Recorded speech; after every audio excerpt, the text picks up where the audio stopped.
Andreas Giorgio here backstage at ACB 65 in Sheffield with Alan Philpott. And Alan, there's lots of talk at the minute because you've been very vocal on social media following a fight against Shay Walsh at BAMMA 30, which was a no contest because there was a perceived illegal kick and Shay couldn't continue. They stopped the fight despite the fact that you were largely dominating the opening segment of that fight. For you, you've been very, vocal about it.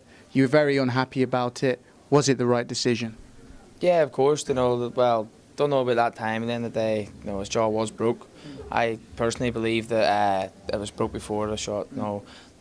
I've hit him harder earlier on than the shot that did connect on the ground. So I don't know. It's one of them things. He's going to say his story. I'm going to say mine. But it was easy, dominant performance. Even if I lost a point, I was still winning the round. It was a 10-8 round. He landed like one shot, and it was just as I was on my way out. So I don't know. It's still like I went on holiday straight after. So it's now I'm only starting to think about it. I'm trying to figure shit out. But I'm happy with my performance. But just obviously got it. I didn't get the title.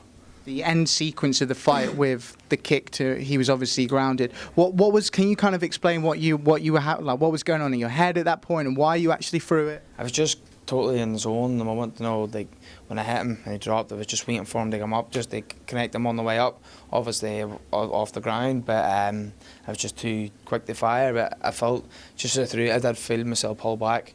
And like I said, it was more of a slap than it was an actual impact shot. So, I don't know. It's just one of them things, that's he couldn't continue at that point, and the referee thought it was no contest. He's one of the best in the world, so just respect his decision and just move on.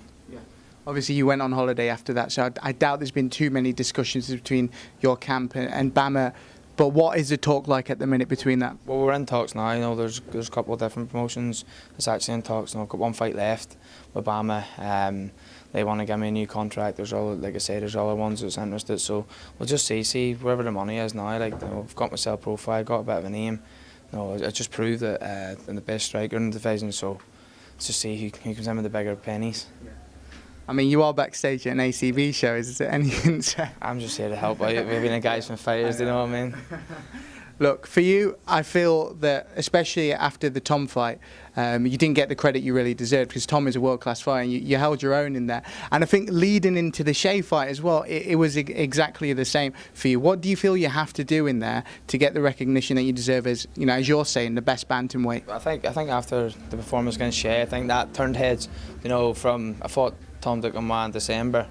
And you see the difference even then and now. I feel the difference. I'm a totally different fighter. That was probably the first camp I've done properly in 9 years. Yeah. And I felt good. Right? Yeah. Just between the two, Aspire and Next Generation Northern Ireland. But like I said, just the only thing I was worried about that day, because I was too calm, I was like, this doesn't feel right. Is it normal? And then I just was like, nah, this is the way it's meant to feel. And then just went in and went with the flow. And as you can see, the improvements I've made over the last 6 months, and I feel that it's one that I'm only getting beginning now.